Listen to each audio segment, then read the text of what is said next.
janam Vyatyasta chakraksha vibhina kubaram Vyatasta chakraksha vibhina kubaram Adasayanasya shiror anulpaka Pravala mridangri hatam vyavartatha Vidvastana rasakupya bhajanam Vyatyasta chakraksha vibhina kubaram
Matajis.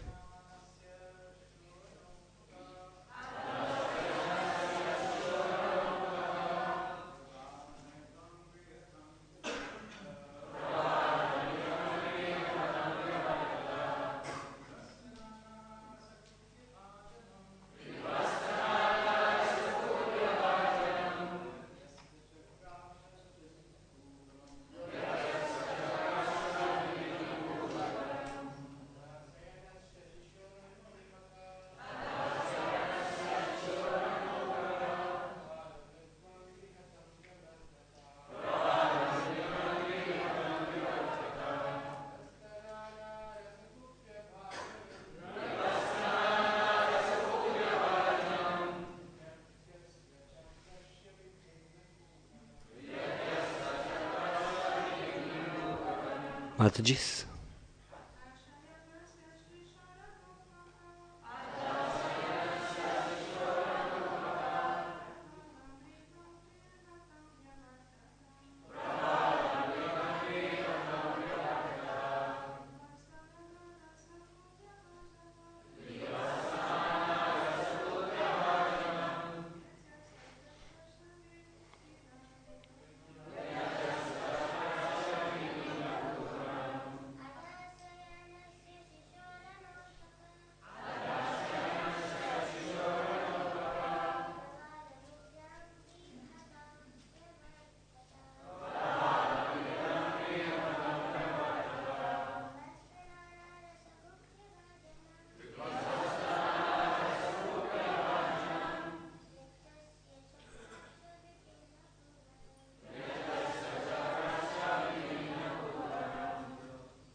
Adasayanasya, who was put underneath the handcart,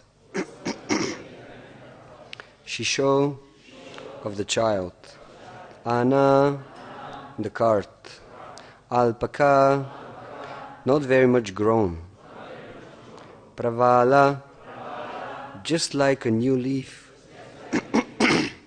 Mridvangrihatam, struck by his beautiful, delicate legs, Vyavartata, turned over and fell down, Vidvasta, scattered, Nanarasa kupya bhajanam, utensil made of various metals, Vyatyasta, dislocated, Chakraksha, the two wheels and the axle, Vibhina, broken, Kubaram, the pole of the handcart. Translation and purport by His Divine Grace A.C. Bhaktivedanta Swami Srila Prabhupada Ki. Lord Sri Krishna was lying down underneath the handcart in one corner of the courtyard, and although his little legs were as soft as leaves, when he struck the cart with his legs, it turned over violently and collapsed. The wheels separated from the axle, and the hubs and spokes fell apart, and the pole of the handcart broke. On the cart there were many little utensils made of various metals, and all of them scattered hither and thither. Purport. Srila Vishwanath Chakravarti Thakur has commented on this verse as follows. When Lord Krishna was of a very tender age, his hands and legs resembled soft new leaves. Yet, simply by touching the handcart with his legs, he made the cart fall to pieces. It was quite possible for him to act in this way and yet not exert himself very much. The Lord in his Vamana avatar had to extend his foot to the greatest height to penetrate the covering of the universe. And when the Lord killed the gigantic demon Hiranyakashipu, he had to assume the special bodily feature of Narasimhadev. But in this Krishna Avatara, the Lord did not need to exert such energy. Therefore, Krishna stu Bhagavan Swayam. Krishna is the Supreme Personality of Godhead Himself. In other incarnations, the Lord had to exert some energy according to time and circumstances, but in this form, He exhibited unlimited potency. Thus the handcart collapsed, its joints broken, and all the metal pots and utensils scattered. The Vaishnava Toshani remarks that although the handcart was higher than the child could easily touch the wheel of the cart, and thus was sufficient to send the demon down to the earth. The Lord simultaneously pushed the demon to the earth and superficially broke the handcart. Magyānati mirandasya giranjana shalakaya chakshurun militam yena tasmai shri gurave namaha. Jaya Shri Krishna Chaitanya Prabhu Nityananda Shri Advaita Gadadhar Shivasadi Gaura Bhakta Vrinda. Hare Krishna Krishna Krishna Hare Hare, Hare Ram Ram Rama Hare Hare. First I want to beg for the blessings of all the senior Vaishnavas present in this assembly, so that I can speak something bona fide. Hare Krishna. So, what happened until now? We know that at that point Krishna was just a 3 months old baby, and Mother Yashoda and Nanda Maharaj, they did a special festival because Krishna started making endeavors to turn over. Until that period he was more or less just lying on his back, and now he started trying to turn over. So they celebrated this with a special occasion, special festival, and many guests came, different ladies and brahmanas came. The brahmanas were singing mantras, there were singers, And Mother Yashoda was quite busy trying to arrange the whole festival, help. It is said that during the festival she gave a bath to Krishna, Abhisheka, Srila Prabhupada is saying in Krishna book. And we know this is something normal during festivals. Krishna takes his bath. So after Krishna got his bath and Mother Yashoda also, they dressed properly and they went outside, sit down and started listening the auspicious mantras that the Brahmanas were chanting. Srila Prabhupada is saying like Swasti Vachanam and other mantras, auspicious mantras. So then at some point Krishna felt sleepy. And Mother Yashoda decided, okay, let me put Krishna to take some rest. So she went with him under this handcar, which looks like was quite big. Yesterday Mataji was saying. It was quite a big actually, this cart. So in one place is mentioned, Mother Yashoda for some time also lie down with Krishna so that he is peaceful and immediately take rest. And then once Krishna was sleeping, Mother Yashoda got up and went again to the guests and started giving different charity to the brahmanas, to the guests. And when Krishna, actually during this time, this Shakta demon, he entered this car. It is said that he had this subtle body. So we know that ghosts who has simply a subtle body, they try to enter in some gross form, gross body or other form, because in this way they can try to fulfill their desires.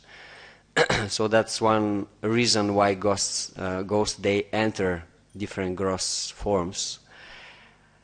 However, this Shakatasura, it is said that he entered this hand cart, just to come closer to Krishna, because he was already contemplating how he can do some mischief. He can injure Krishna in some way or other. And of course Krishna knew that. So one thing I wanted to pay attention to is that almost nowhere is not mentioned that actually, I mean in the verses itself of Bhagavatam, that actually this demon came and entered the cart. And we get more or less this information from the purports of the acharyas. So this shows that actually on our own it's very difficult to understand Shastra, because Shastra is saying something and we will understand something from what Shastra is saying, but how much we will understand is not sure. That's why we need the purpose, the explanation of the acharyas, liberated personalities. They can show us actually what's going on around.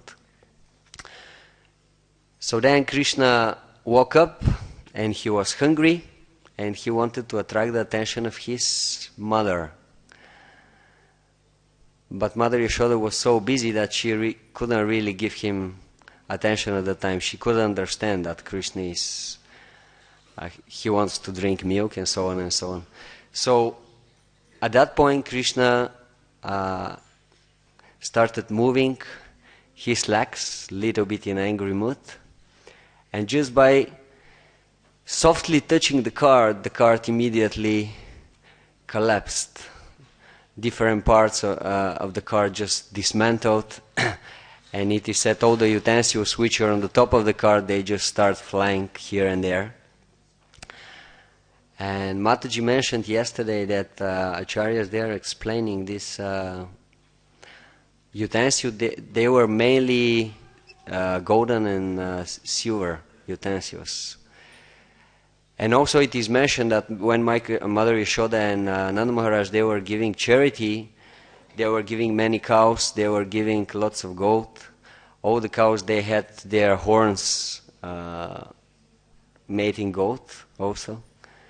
So this shows how rich was the civilization and people at that time. They had so much that they could just put like silver and metal utensils just like that on the top of the cart and don't care, because they knew nobody is going to come and steal them. No need of safe. no need of special banks. So much opulence they had. And in other places it is said that when they had the festivals, they were sometimes just using milk products to throw themselves on each other, like yogurt and curd and paneer, so many things. So nowadays, if we have enough to eat paneer, then we are happy. Maybe not every day we are taking paneer. They had so much that they could just throw everything. They had so much. So this shows actually that because they are following the laws of God, they had the maximum you could have in this material world. Sometimes we are thinking, no, by the modern way of living, we can get more, we can squeeze more from the material life. But actually it's not exactly so. It is a little bit like to go and take a loan from the bank, get money from the bank, and then you think you have a lot. You start spending this money and you kind of get into the mood. I'm so rich, I have so much. But then sooner or later you have to give all this money back. You cannot just continue in the same way. So modern lifestyle is something like that. We have a lot, it looks like that, but actually everything is just a loan. And very soon we will start giving this loan, and then we will start suffering. In the Vedic concept, you get reasonable amount all the time, and you can have a steady income of happiness during your life. So it's more balanced and sattvic approach to life.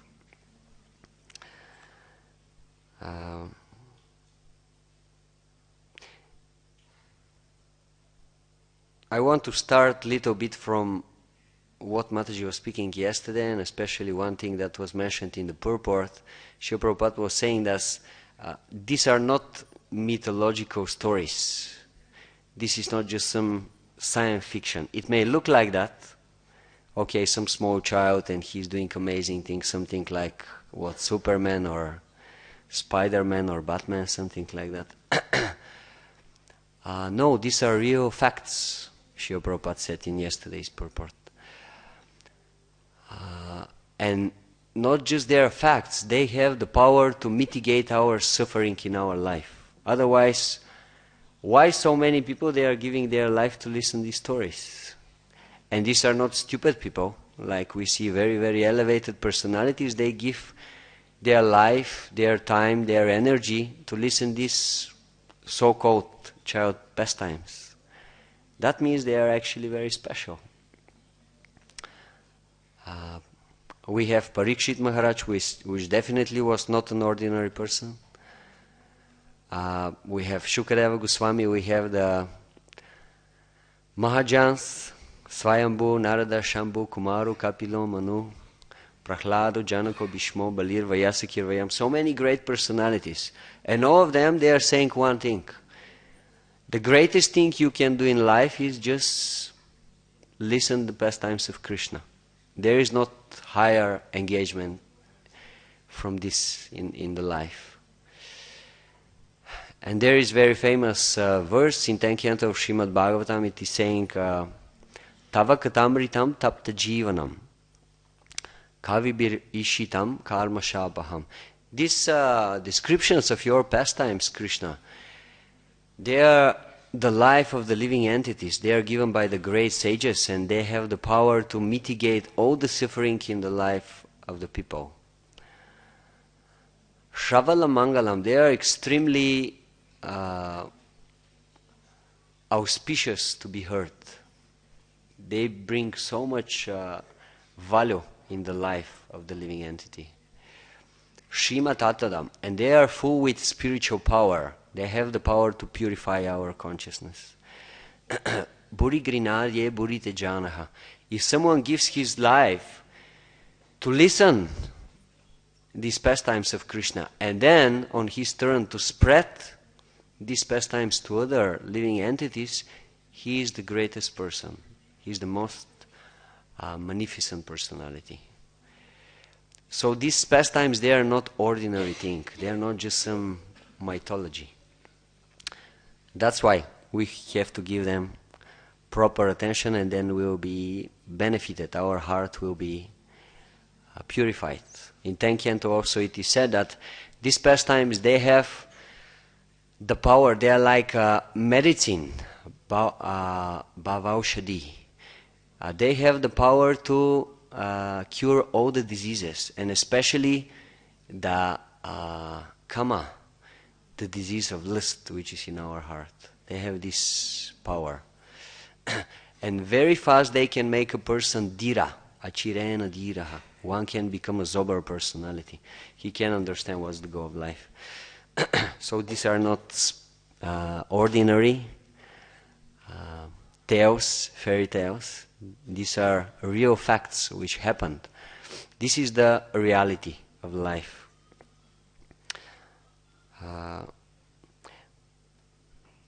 It is said that yesterday there was kind of a question at the end of the lecture. Bhaktivinoda Thakur, he is describing that different demons, they represent different anarthas. So who is this Shakatasura? In Chaitanya Shikshamrita, Bhaktivinoda Thakur is mentioning that Shakatasura here represents few things. One is laziness.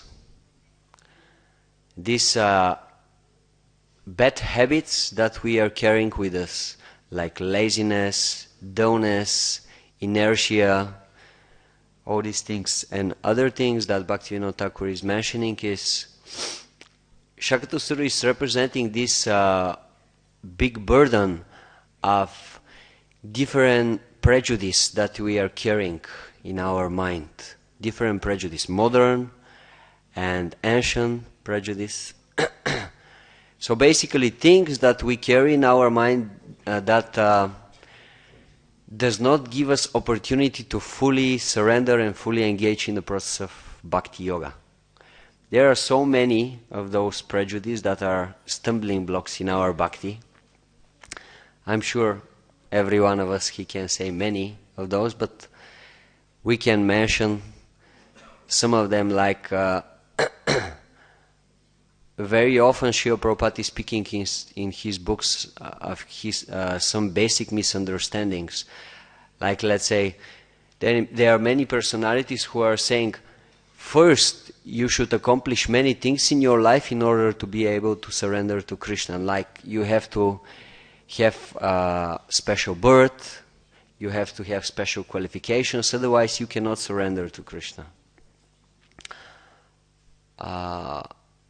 But of course we know this is not like that, because in Nectar of Devotion it is said that devotional service is so pure, it does not depend on anything else than devotional service itself. In other words, one should have only strong desire to practice devotional service to start the process of devotional service. He doesn't need any qualification before that in order to start this process. And Srila Prabhupada also often he was speaking about wrong understanding of the scientists, that actually spirit is coming from matter, which we know is not truth. And why so? Because scientists, they cannot prove this. Already the science is so much advanced during the last 50, 60 years, and still we see they cannot achieve what they were saying they will achieve after just few more years. Like very often Srila Prabhupada is saying, if they are really advanced, let's create some life, let's create something small, one mosquito for example, or a fly or something. Just prove your theory, but until nowadays we don't have proof for this. So all these are different prejudices, they can stay in the minds of the people and they can stop them from taking seriously the practice of Krishna consciousness, the philosophy of Krishna consciousness. Because people, they are thinking, no, the modern scientists, they are the authorities nowadays, because they are modern. And all this is ancient stuff. That was maybe right some years ago, some ages ago, but not now. Now we have full faith in the scientists. So this stops people from surrender, from taking seriously the process of devotional service. And many, many other such prejudices are there that stops us in our serious practice of devotional service. Sometimes also, even within the process of devotional service, devotees, they have different misunderstanding and prejudice, which stops them to get full benefit from the process of Krishna consciousness. Like I heard recently, sometimes devotees, they are saying, we know from Krishna consciousness that we are getting our knowledge through the descending process. Yes, everybody knows that. So we are getting our knowledge by authority, and we know why this knowledge is perfect, because it's coming from perfect source, which is Krishna, through the chain of perfect authorities. That's why it's perfect knowledge. But I heard sometimes devotees are coming with this idea that, well, actually when Srila Prabhupada is giving knowledge, not all the knowledge that he is giving is absolute, or in this sense perfect. Whatever he speaks about spiritual part of existence, about spiritual philosophy and so on, that's perfect knowledge. But whatever he is saying, let's say about culture, about some day-to-day things, it's not always perfect. But then there is a problem here, because if someone is speaking something that is perfect and something that is not perfect, then how he is perfect? It contradicts to the main idea of the philosophy. So such kind of misunderstanding, sometimes they can be a problem, and they can slow down our practice of devotional service. And the other thing that Bhaktivinoda Thakur is saying, the laziness is stopping us from really put ourselves seriously into the practice of devotional service. We are procrastinating something that we have to do very fast and that we can get the benefit from it. We just delay it for a long time, and we cannot really get the benefit from the process of devotional service in this way. Sometimes we practice devotional service, but the intensity of the devotional service is not enough to really start feeling that we are moving fast in Krishna consciousness. Sometimes devotees, they get a little bit discouraged. They are practicing Krishna consciousness and they are saying, well, in the beginning it was very tasty, I was feeling the bath, the ecstasy, and now it's gone, I don't feel it anymore. Why is that? Well, one reason can be because at the beginning we are practicing very seriously, very enthusiastically, and with the time we kind of stay on one level. But we need a bigger and bigger doses of Krishna consciousness in our life in order to continue feeling the same ecstasy. So if we are just stuck on one level, then we stop feeling the same intensity of the ecstasy in Krishna consciousness. It is like you are sick and you have to get your medicine, and you know, if I get, let's say, one pill of antibiotic, then it will work nice. But then you divide this pill on, let's say, 1/16 of the pill, and instead of getting the whole pill, you get just 1/16 of it. The result will be there because you got the medicine, but it will not be the same result as if you get the whole pill.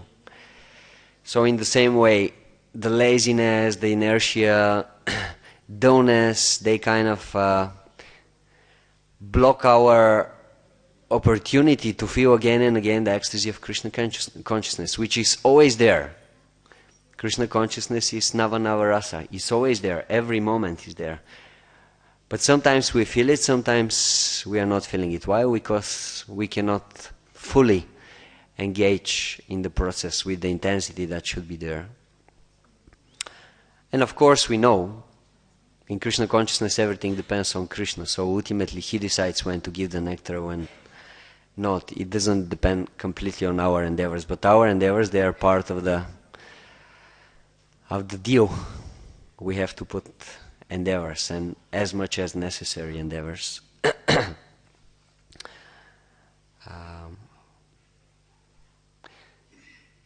So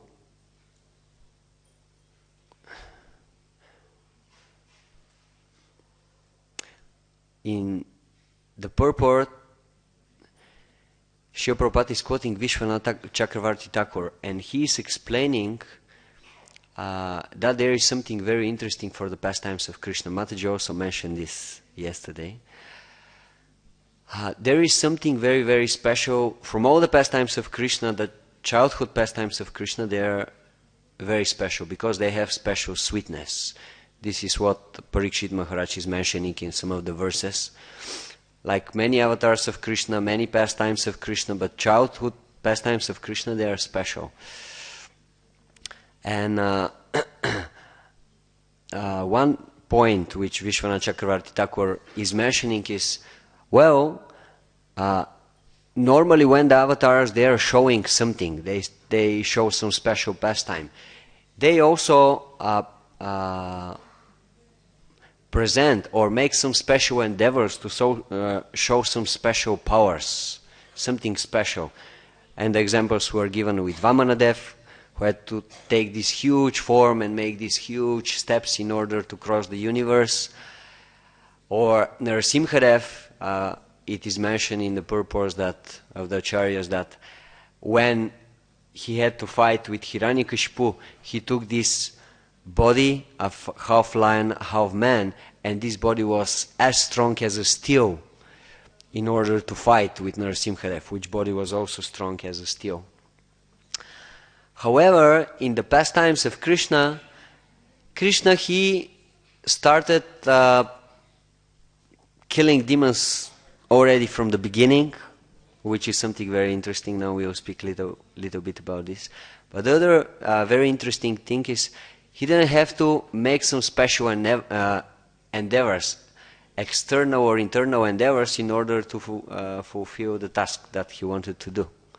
He was just the same small young boy, but at the same time he did some amazing task, killing so many demons and so on and so on.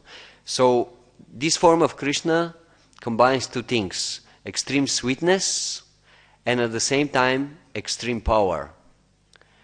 And this is something very rare to be seen. That's why Parikshit Maharaj is saying these pastimes are very, very special. I want to listen more exactly about these pastimes.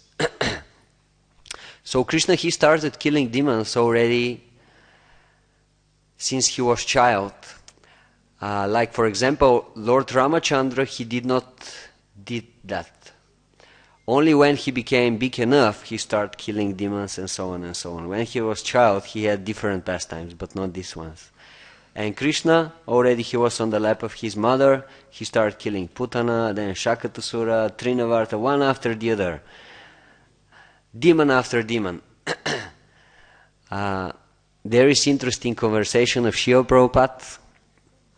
It's in regard to this New York case that devotees had. And Srila Prabhupada he's speaking with the devotees there in Vrindavan, Gopal Krishna Maharaj, Harisori Prabhu, other devotees. And Srila Prabhupada is saying, so, who is saying that Krishna consciousness does not mean fighting? Who said that Krishna consciousness means just staying on one place? No, it means fighting. Arjuna was fighting. We have to fight also. Now they are uniting against us. We have to fight against them. We have a saying in Hindi, which is, if you have a big enemy, you need a big gun. A big weapon is needed to fight against a big enemy. So now they start feeling the pressure, the power of this Krishna consciousness movement. That's why they are uniting against us. That's why they are attacking. So now we have to fight back. We have to fight with them. Like, why they are not doing anything about this Mahesh yogi or this yogi or that yogi? Because they are small mosquitoes. They don't care for them. But our Krishna consciousness movement, more and more they are feeling the power of this movement. That's why they are uniting against us. So now we should stay big. We should not become a small mosquitoes. We should fight against them. So this shows the spirit of Srila Prabhupada. He appreciates this point that no, Krishna, he is fighting. He doesn't have problem with fighting. And devotees also, if need be, they can fight. Of course, devotees, they are mild personalities, they are soft-hearted, they are compassionate, they don't want to hurt even the end. But if need be for Krishna or to preserve the teachings of the acharyas, then devotees, they are ready to fight. They are ready to stand up and fight. But of course, for Krishna, this is not the most important thing. The fighting is just a side effect from his activities. Like in this case, we see actually the idea of Krishna was, I want to attract the attention of my mother. And additionally, I want to kill this demon. And let's have some fun with this card. Just let me throw this card aside, and with this thing I will accomplish everything. I'll push this demon in the earth and kill him, and I'll attract the attention of my mother. So Krishna did it just with moving his soft, tender legs, touching softly the card, and immediately the whole card just collapsed and different parts start flying here and there. But the main point for Krishna was relationship with his devotees, with his mother. It was not the killing of the demons. Krishna is saying in Bhagavatam that devotees, they are always in his heart. And this is his main activity. He wants to generate rasa. He wants to relish the different whatever the devotees wants to offer him with love and devotion, Krishna wants to relish this. This is the most important thing for him. Krishna is saying in Bhagavatam, there is a very famous verse, Sadavo hridayam mahyam, sadunam hridayam toaham, matanyatena jananti naham tibyo manakapi. The sadhus, they are always in my heart, and that's why I am always in their heart. They cannot think of anything else than me, and that's why I cannot think of anything else than them. This is the essence of the life of Krishna. Krishna just wants to have fun with his devotees. Nothing else is as important for him than relishing the pastimes with his devotees. And sometimes in these devotees, if there is a contradiction between his desires and the desires of his devotees, which desire prevails? The desire of? But Krishna is the Supreme Lord. How is that the desire of the devotees is higher, is stronger, is superior? Well, it is said in Nectar of Devotion that one of the qualities of a devotee, especially a devotee who is on the level of prema, is Shri Krishna Karshini. Such a devotee, because he has the spiritual energy, spiritual potency enters the heart of this devotee, and this devotee, his heart becomes very much attractive for Krishna. So Krishna cannot do anything about it. If this devotee is stubborn about something, Krishna has to surrender. He cannot do anything about this. And there are different examples about this. One famous example is with Yashoda and Krishna. Which pastime? Damodar Lila. Yes, correct. Krishna wanted to buy... Yashoda wanted to buy Krishna, and Krishna initially doesn't want it to be bound, but it is said that desire of Yashoda was so strong that at the end Krishna surrendered and said, okay, it will be the will of my devotee, not my will. Another such example is the pastime with Rukmini Devi, when Krishna was joking with Rukmini Devi. And the desire of Krishna was, I want to see Rukmini Devi actually in an angry mood. That's my desire. So we know Krishna is Satya Sankalpa. If he wants something, immediately his energy starts automatically acting and fulfilling his desire. But in this case, because Rukmini was so determined not to act in this way, and then all the Shaktis of Krishna at the end they had to surrender. In front of Prema Bhakti, which is in the heart of the devotee, all other Shaktis of Krishna, they just surrender. They cannot do anything. So Krishna said, okay, I will not see you angry. It will be whatever you like, not whatever I like. So in this way, Krishna is always looking for an opportunity to serve his devotees, and he's always thinking about the benefit of his devotees. He's always protecting his devotees. I remember from Chaitanya Charitamrita one very nice story when Mahaprabhu was manifesting his Mahaprakash Lila, and one by one he was calling for different devotees and wanted to give them benedictions. Part of this was that Mahaprabhu, he was telling some very confidential things about the life of these devotees that nobody else knew, to prove them that actually he was always with them and he was always taking care with them. So when he called for Gangadas Pandit, he said, do you remember one time you were with your wife and your daughter, and you were coming from some place very late at night, and suddenly some soldiers, Muslims, they appear behind you, and they were walking behind you, and you become really worried what will happen, and you start walking faster, but then you came to the river, and there was nobody to bring you to the other side of the river, there was no boatman. Do you remember this? And Gangadas Pandit was saying, yes, my lord, I remember.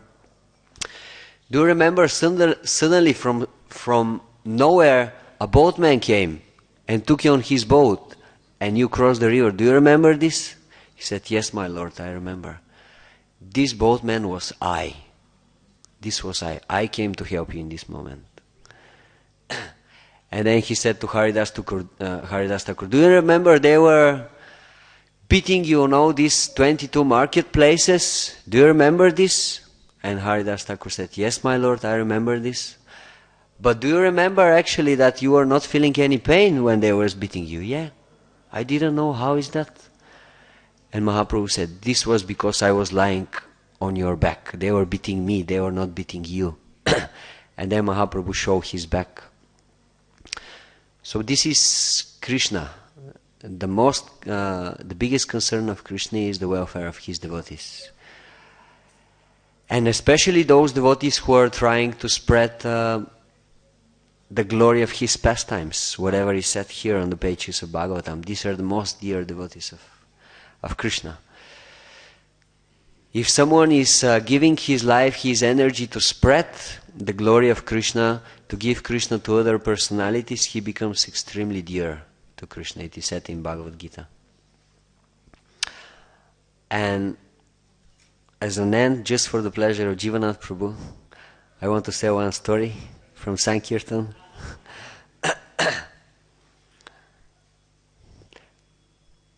Shows how everybody is looking for Krishna. We were on Sankirtan this summer distributing books, very small town in Bulgaria, and I didn't want to distribute on the main street, so I went a little bit aside, and there was a small park with few benches, and a lady was staying on one of the benches, so I kind of came closer and I said, sorry, can I show you the books? We have nice books. And she said, yes, I'm actually interested from books, and I'm searching for certain books, but I don't think you have them. And I said, well, let's try. What kind of books you're looking for?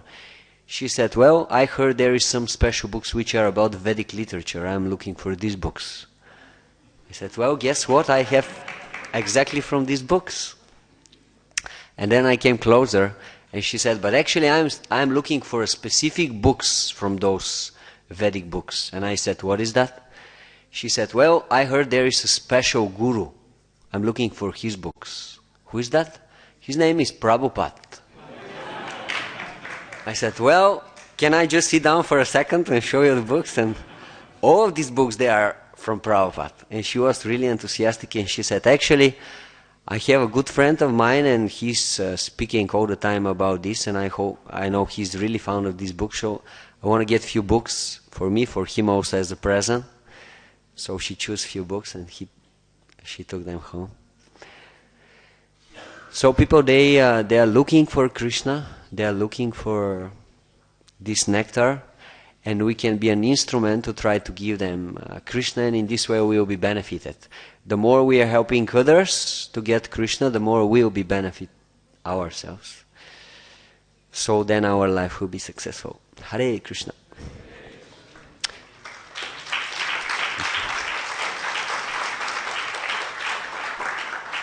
Some questions or comments? Yes, Prabhu. Can you give the mic, please? Narasimha Tirtha Prabhu.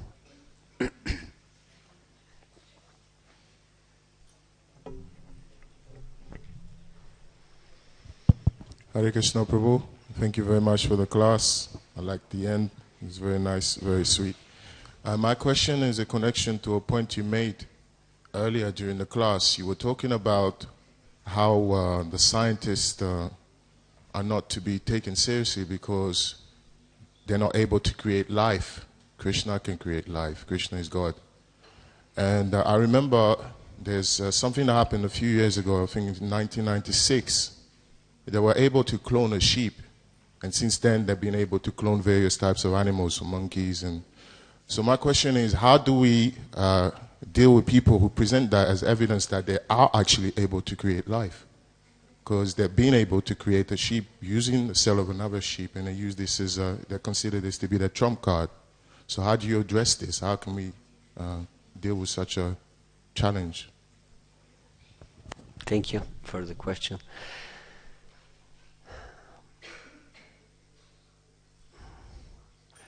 The logic of Srila Prabhupada is very, very simple. That life is coming from life, and that means that even if you produce one body from other body and the body starts living, it does not mean actually that it's a life itself. The problem is that we cannot see with our gross senses how the soul is entering inside, when the soul is entering inside. But we have such kind of stories also during the Vedic times also. They were able to produce a body suitable for living of the soul, not just by a combination of man and woman, but in other ways, through mantras, like we know the story of Varjavena, how the Brahmanas, they were churning his body, and with the help of mantras they created another body that starts living. But again, our philosophy stands that the soul enters this body. So the soul is something completely different. They cannot create a soul. They are saying, no, there is no such kind of thing like a soul. They are saying, what you call a soul is just by a certain combination of chemicals for a certain amount of time, the life appears. But we don't accept this one. Also, the main thing of their theory is that everything became by chance. By chance, these elements combine. But in our philosophy, we know there is not something like a chance. Everything is under the law of Krishna. Stringent laws of material nature, we are saying very, very often. So everything is predestined. Is that okay? I guess my question basically is, like someone, because we're saying, this is the argument you use, you can't create life, therefore you're not as special as you claim to be. Krishna creates life. But they being able to create a life, this sheep lived for 7 years, and then since then apparently they created more life. So I was just looking for some practical arguments that we can use to maybe not defeat them, but at least make them lose some credibility, because they use this as their final card. So that's the kind of question I was asking for. So I don't know, maybe someone else can add something. Yes, if someone can give some practical answer. Shivas Prabhu?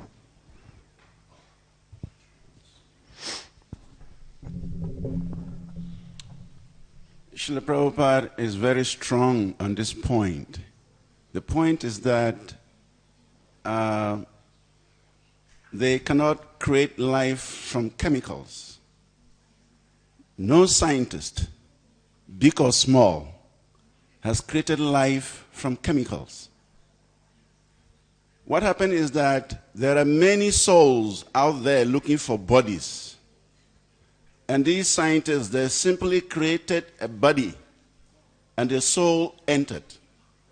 Without soul, no life. And that they cannot create. Srila Prabhupada is very strong. He said that's the difference between Krishna, the great scientist, and the common scientists on this planet. Because they cannot. They have no idea what the soul looks like, and they cannot create soul from chemicals. They can't create an ant. They only take the cells, living cells of the sheep, and they manipulated that into a body. And at that point, the spirit soul enters and makes it alive. So they have no credit. Prabhupada challenges them. They should create an ant from the chemicals they have produced, and that they can never do. Hare Krishna. Thank you very much, Prabhu. Question? Oh, Mataji there on the back.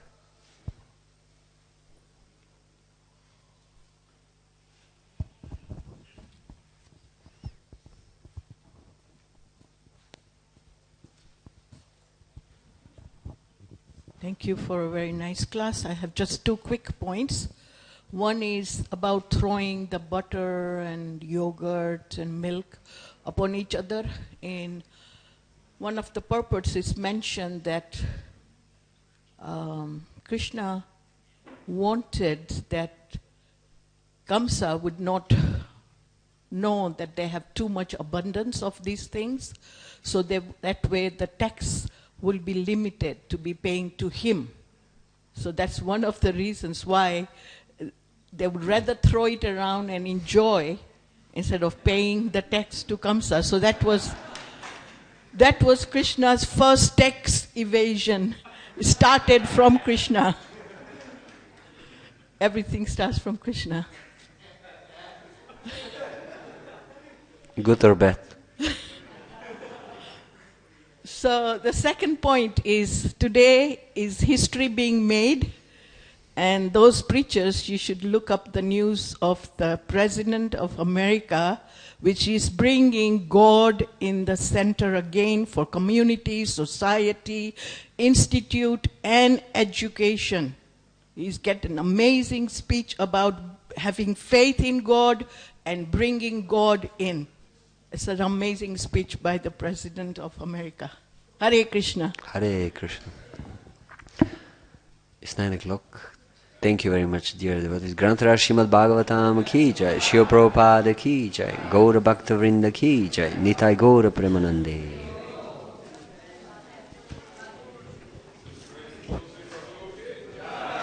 Shri Prabhupada.